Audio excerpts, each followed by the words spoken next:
ছোটবেলায় দেশের ঘর গেলে এই আইসক্রিমটা খুবই পেতাম, সেটা হলো চিড়ের আইসক্রিম। কিন্তু এখন তো আর পাই না, এখন চিড়ের আইসক্রিম ছেলেমেয়েরা দেখেও নি আর কেউ বানায়ও না, ভুলে গেছি।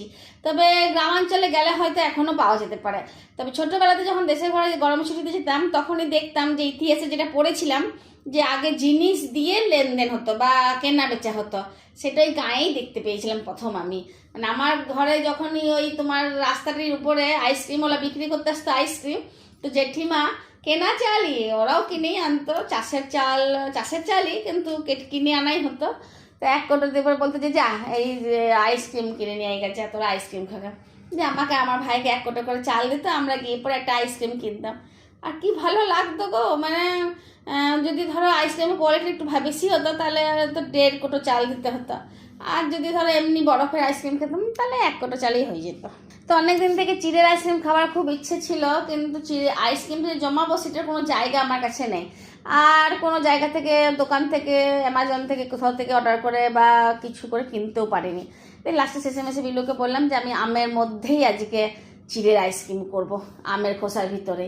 তাই প্রথমে কায়দা করে আমের ওই আঠিটা বার করে নিয়েছিলাম, কিন্তু শাঁসটা ভিতরেই ছিল। আর চিড়েটাকে ধুয়ে ঘন দুধ, সর, মিল্ক মেড দিয়ে বেশ ভালো করে মেখে নিয়েছিলাম। ওপর থেকে চিনি আর দিইনি, ওইটাতেই মিষ্টি হয়েছিল। দিয়ে তারপরে ওই আমের আঠিটা যেটা বার করে নিয়েছিলাম, যে ফাঁকা জায়গা ছিল সেখানে ওই চিড়ে মাখাটা ভালো করে ভরে দিলাম। আর যেটা বাঁচলো সেটা একটা কাঁচের গ্লাসে রেখে ফ্রিজের ভেতরে ঢুকিয়ে দিলাম।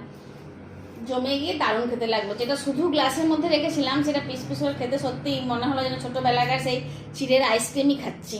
আর নিজের হাতে বানিয়েছি বলে আরও ভালো লাগছিল।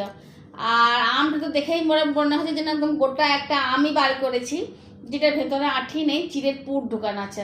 তবে তোমরা যদি এটা করো তাহলে খানিকক্ষণ রেখে একটু নরম হলে তারপরে আমের খোসা ছাড়িয়ে পিস পিস করে কেটে নেবে। দেখতে তো দুর্দান্ত লাগছে আর খেতেও দুর্দান্ত হয়েছে। যদি তোমাদের ভালো লাগে, নতুন লাগে কিছু, তাহলে সাবস্ক্রাইব করবে। ধন্যবাদ।